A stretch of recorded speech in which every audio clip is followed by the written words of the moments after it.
अस्सलामुअलैकुम नाज़रीन, कैसे हैं जी? क्या हाल चाल है? उम्मीद है सब खैरियत से होंगे। ये गाइस हम अपने मुर्गों को खोल रहे हैं। ये इनको खोल दिया भाई, इकबाल भी खोल लो, सारे खोल दो। जो लड़नगे ना उन्होंने फिर फड़ लूँगा, सारे आन दो बाहर। और ऊपरली मुर्गी भी खोल दें। ये देखें जी हमारा बब्बर शेर।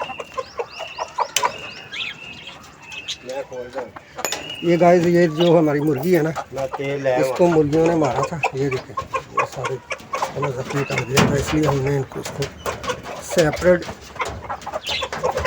बंद किया है। इनके साथ नहीं हम इसको बंद करते। आ जाओ जी, आ जाओ बाहर।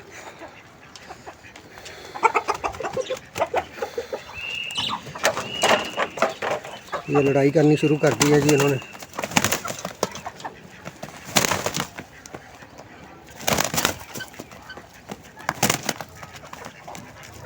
खुद ही हटेंगे।